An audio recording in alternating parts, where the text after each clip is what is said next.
Hello hello testing. Hello, मेरी आवाज़ साफ आ रही है क्या? मेरी आवाज़ साफ आ रही है क्या?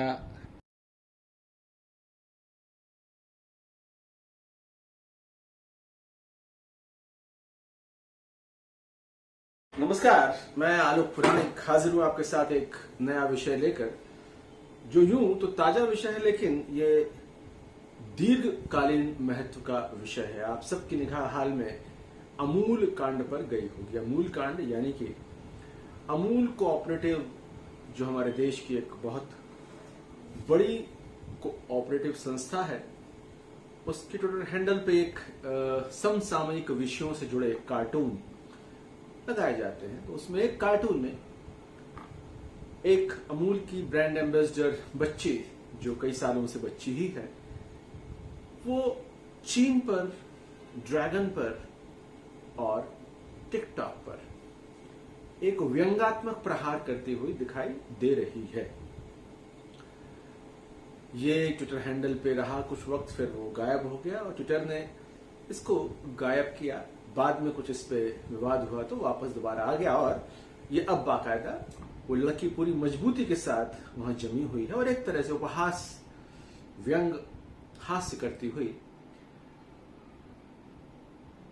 अमूल का जो व्यंग है, जो हास्य है, जो वो बालिका है, वो एक हद तक देश की जन भावना की अभिव्यक्ति है। मूल प्रश्न हमारे लिए विश्लेषण का यह है कि क्या चीन की आर्थिक घेराबंदी संभव है? ये बहुत महत्वपूर्ण सवाल है। भावनात्मक स्तर पर तो हम कह सकते हैं साहब कि हिमालय हमारा, पूरा अरुणाचल हमारा, सब कुछ हमारा और चीन को भगाओ, चीन को दौड़ाओ। लेकिन अगर हम गंभीरता से विश्लेषण करने निकलें तो मूल सवाल यह है कि क्या चीन की आर्थिक घेराबंदी संभव है?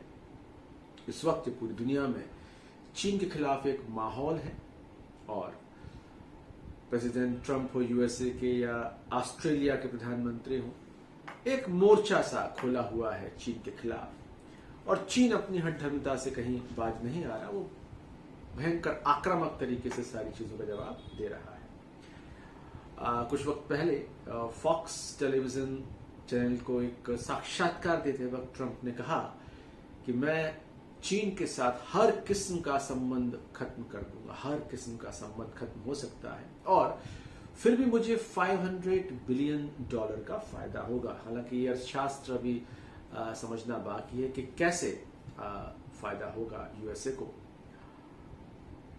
चीन की पूरे विश्व में जो एक घुसपैठ बनी है वो इस नाते बनी है कि चीन पूरे विश्व को सस्ते माल की सप्लाई करता है और वो सस्ता माल बहुत लोकप्रिय है, पूरी दुनिया में बहुत लोकप्रिय है, भारत में बहुत लोकप्रिय है। विस्तार से आगे बात करेंगे।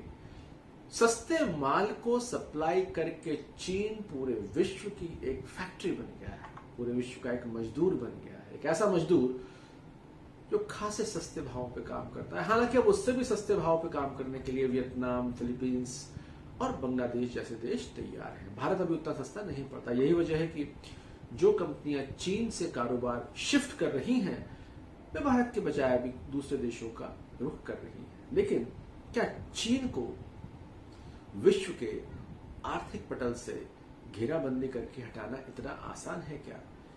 विस्तार से हम समझने की कोशिश करेंगे और भारतीय संदर्भ में हम कोशिश करेंगे। अमूल की बालिका ने तो कह दिया कि चीन के टिकटॉक या दूसरे चीनी उत्पादों के प्रति हमारा रुख नकारात्मक है, लेकिन ग्राउंड रियलिटी हम चेक करेंगे। 2019 का आंकड़ा मेरे सामने है। चीन से भारत को करीब $75 बिलियन, $75 अरब का सामान इंपोर्ट हुआ, यानी भारत में आया और भारत से कितना माल गया? करीब $18 बिलियन का, यानी कि ट्रेड डेफिसिट यानी व्यापार घाटा रहा $57 अरब, $57 अरब के आसपास का। यानी कि भारत ने चीन से माल ज्यादा खरीदा और बेचा कम। अगर ये कारोबार फर्ज करें शून्य हो जाए तो नुकसान चीन को ज्यादा है, भारत को कम है। लेकिन सवाल यह है कि क्या ये संभव है? क्या चीनी साज सामान के बगैर, चीनी माल के बगैर भारतीय कारोबार और भारतीय उपभोक्ताओं का जीवन संभव है। मैं कुछ आंकड़े आपके सामने पेश करता हूं। स्मार्टफोन जो आप और हम सब यूज करते हैं, अगर आपका फोन MI है, रेडमी है, ओप्पो है, वाइवो है, वन प्लस है, तो निश्चय ही आप एक चीनी ब्रांड का यूज कर रहे हैं। हो सकता है उसमें तो कुछ मेक इन इंडिया हो। आंकड़ा यह है कि 100 में से 72 स्मार्टफोन चाइनीज ब्रांड के हैं। 100 में से 72, और एक भी सक्षम भारतीय ब्रांड टॉप 10 की सूची में नहीं है। चीन के बाद जो नंबर आता है वो आता है कोरिया, साउथ कोरिया के ब्रांड्स का, जिसमें LG और सैमसंग, और दूसरे ब्रांड्स है एप्पल, जो भारतीय बाजार में उतना बड़ा प्लेयर नहीं है, वो US का है। सोनी बहुत छोटा प्लेयर है, वो जापान का है। तो कुल मिला के भारत के स्मार्टफोन कारोबार पे लगभग पूरा कब्जा चीनी ब्रांड्स का है। दूर संचार उपकरण, इस मार्केट पे चीन का कब्जा करीब 25%, 25%। टेलीविजन आप अगर देखें तो आज की तारीख में स्मार्ट टेलीविजन बहुत पॉपुलर हो रहे हैं, जिसको हम इंटरनेट से कनेक्ट कर सकते हैं। बहुत चुपके से धीमे धीमे धीमे Xiaomi, Realme समेत तमाम सारे कंपनियों ने इसमें अपनी पैठ बनाई।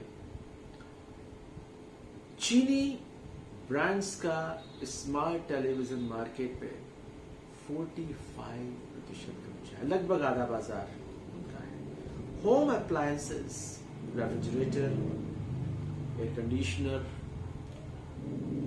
जैसे करीब 12% चीनी ब्रांड्स का कब्जा है। ऑटोमोबाइल कलपुर्जे, चीन का कब्जा करीब 26% है इस मार्केट। इंटरनेट एप्लीकेशंस, टिकटॉक, इसका तो अपना पूरा गणतंत्र है। टिकटॉक इतना गहरे घुस गया है हमारे जनजीवन में कि क्रिमिनल्स से लेके और बच्चों से लेके और टीनेजर्स से लेके टिकटॉक अपनी गहरी जगह बना चुका है। टिकटॉक स्टार होना अपने आप में एक प्रोफेशन हो गया है, और टिकटॉक पे फेमस अगर आप हो जाएं तो मुख्य धारा की राजनीतिक पार्टियां आपको चुनावी टिकट तक दे सकती हैं। तो टिकटॉक का भारतीय जनजीवन में इतनी महत्वपूर्ण घुसपैठ है। टिकटॉक चाइनीज है। सौर ऊर्जा के जो पैनल्स बनते हैं उस मार्केट पे करीब 90% कब्जा चीन का है। स्टील 20% कब्जा चीनी माल का है।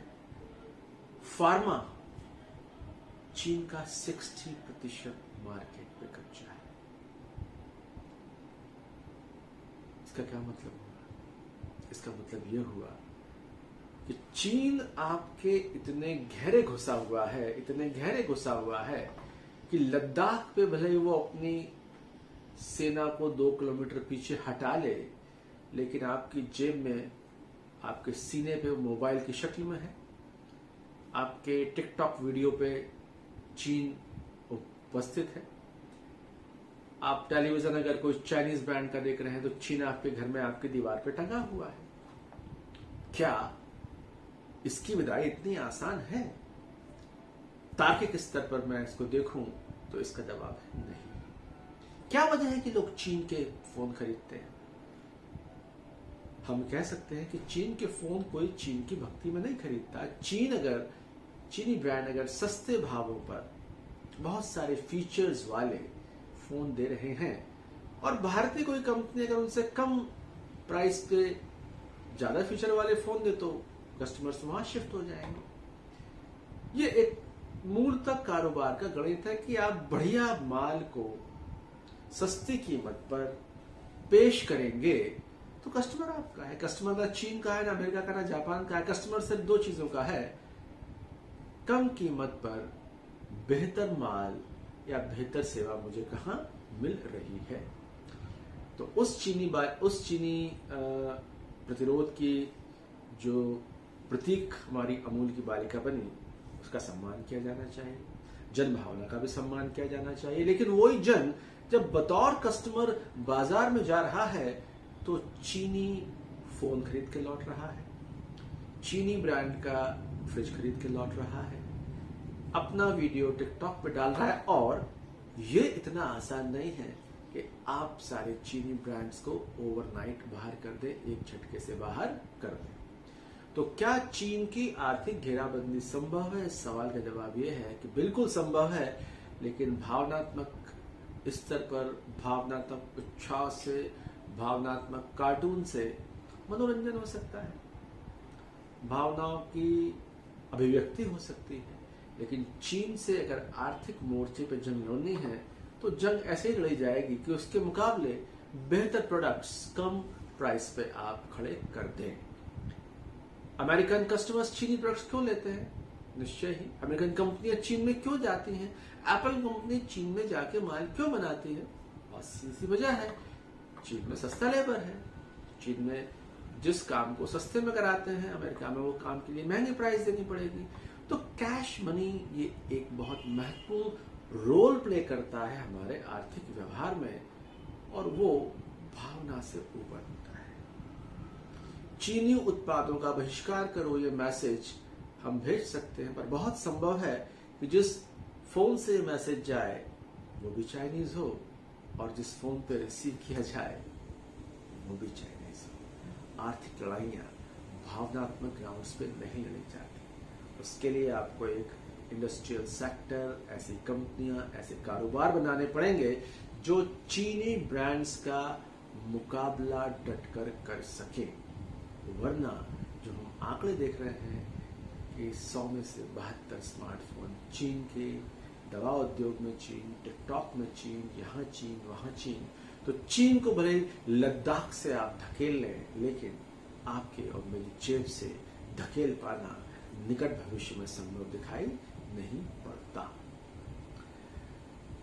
नमस्कार, धन्यवाद। एक छोटी सी रिक्वेस्ट मैं आपसे करूंगा कि हमारे चैनल अर्थचक्र 360 को सब्सक्राइब करें और सिविल सर्विसेज की तैयारी करने वाले दोस्तों से कहें कि इस चैनल को देखें। रोज एक वीडियो उसमें ऐसा आता है जो उनकी वैचारिकी को संपन्न करता है, उनके तर्क और तथ्यों को संपन्न करेगा और कुल मिला के उनकी ज्ञान वृद्धि को करेगा। आप खुद सब्सक्राइब करें, फ्रेंड को सब्सक्राइब करवाएं और वो बेल आइकन दबाएं, ताकि हम जब भी कोई वीडियो अपलोड करें आप तक उसकी सूचना मिल जाए। नमस्कार, धन्यवाद। फिर मिलते हैं एक नई वीडियो के साथ।